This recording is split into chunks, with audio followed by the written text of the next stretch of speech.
Noong nakaraang Mayo po ay ipinagdiwang natin ang Road Safety Month, pero hindi rito natatapos ang pagsasapuso ng diwa ng Road Safety Month, lalo na para sa ating mga motorcycle rider kagaya mo, Audrey.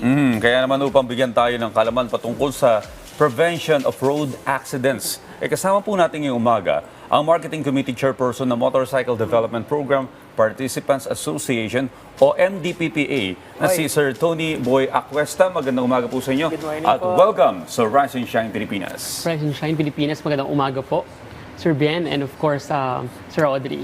Okay, good morning, Sir Tony. Para po sa mga hindi pamilyar, ano po ba itong inyong organisasyon at ano po yung mga pangunahing layunin nito pagdating po sa advokasya ng road safety sa ating bansa? Okay. So actually sa kinaganda ng programang to, kami po ay mula sa iba-ibang brand ng mga motorsiklo sa Pilipinas at naggumawa po kami ng isang organisasyon para mas ang layunin po nito is kung paano namin maipapakalat ang impormasyon lalo na when it comes to road safety dito po sa Pilipinas. At pangalawa po is paano po namin ma-uplift yung ating mga rider to be more smarter on the road lalo na. At ang pinaka-importante is gumawa ng mga proyekto na mas maging sustainable yung paglago po ng industriya ng motorsiklo dito sa Pilipinas. Well, sir, more than 25 years na rin ako nagdadrive ng four wheels at maging ng motor, ano? At sa experience ko, ang dami ko nang nakita ng disgrasya, ilang beses na rin ako na-disgrasya, ano?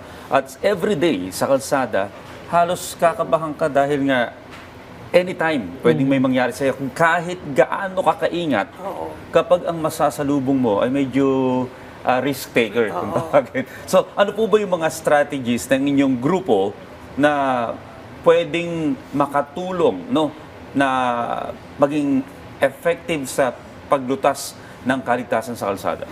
Isa sa mga pinakamatagumpay na programa ng MDPPA is bago po namin ginawa itong programa na to, ini po namin lahat ng mga iba-ibang grupo ng mga motorcycle riders sa Pilipinas para kami ay makahingi at madinggin namin ng kanilang mga suwisyon. Ano ba ang nararapat na pwedeng gawin namin para makatulong para sa kanila. Kaya po nabuo namin ang tinatawag naming tropang maalam. Na ang tropang maalam po, ibig sabihin po nito ay dapat ikaw ay bilang isang motorcycle rider, dapat ikaw po ay isang matalino, aktibo, alerto, ligtas, aalalay, at syempre para maging modelo sa kapwa mo motorcycle rider. At hindi lang motorcycle rider, but of course in general motorcycle na gumagamit po ng kalsada. So lahat po tayo ay pare-parehas na nasa kalsada. So dapat po tayo mas maging aware sa lahat ng mga mobility na nakita po natin sa kalsada. Kaya yun po yung mga isinusulong na programa ng MDPPA na hindi lang po kami isang mga brand na nagbebenta ng motor, but ang iniisip namin layunin dito ay kami nagsama-sama para makatulong at maging parte ng solusyon sa mapapaganda po ang transportasyon sa Pilipinas. Oo. Well, Audrey, ayon nga sa Department of Health, kasi marami pa rin silang naitatalang aksidente sa lansangan. Sir Tony, nabanggit mo yung tropang maalam. Ano ba ang purpose nito at paano po ito nakakatulong sa pagpapaigting ng inyong advokasya regarding po sa road safety? Unang-una na dyan, ang sabi ko nga, hindi namin ito magagawa na kami lang bilang parte ng mga organisasyon ng mga motorsiklo. Pero kami po ay bumabalik sa ating mga motorcycle rider mismo na sila mismo ang isa sa mga katulong sa amin na para mapalaganap natin lalo when it comes to road safety. Ang layunin namin unang-una dito is to keep them reminded palagi. Sa pagbumotor, minsan, sa sobrang saya natin sa pagbumotor, nakakalimutan natin yung simpleng paggamit ng helmet, simpleng pedestrian sign man lang. So, hindi kami tumitigil na maisulong at to remind everybody na pag sinabi nating road safety, hindi lang po ito is para mabigyan ka ng magandang transportasyon, but syempre may kaakibat po ito na responsibilidad sa kalsada. Well, isa sa mga aim ninyo, itong maging responsable yung mga riders natin, yung malasakit sa kapwa ng mga motorista at pasahero. Bakit kailangan natin ng malasakit sa kapwa? Iba pang pasahero. Yeah, tamang-tama po. Kasi unang-una, ang gusto namin is bilang isang rider din, sila mismo ang magpapalaganap ng ganitong programa na kami ay magbibigay lamang ng suporta. At syempre, babalik pa rin tayo kung sino talaga yung gumagamit ng mga motorcycle natin sa pang-araw-araw. Kaya nga, ginawa namin mas simple yung campaign namin na tropang maalam, madaling maintindihan, madaling paalala na sa bawat pagpaandar mo ng motorsiklo mo, maalala mo lagi na dapat ikaw ay maging parte ng tropang maalam. Ginawa namin siyang tropa kasi nga hindi lang naman siya isang tao, pero ito ay grupo. Lalo na alam natin na medyo tumataas talaga ang number of motorcycle users dito sa Pilipinas dahil syempre mas efficient and mas madaling kang madadala nito sa mga lugar na kailangan mo punta sa trabaho, sa opisina man yan or sa eskwelahan.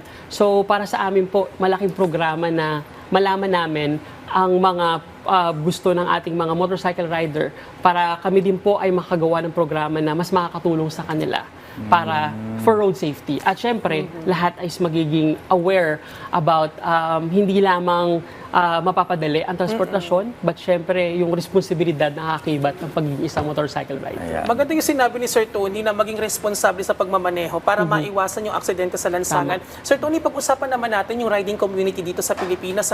Paano niyo po sila hinihikayat or ini-encourage para maging aktibo dito po sa inyong advokasya? Naku, maganda yan. No? Noong unang-una sa MDVP, ang niisip namin, sino bang unang gumagamit ng motorsiklo?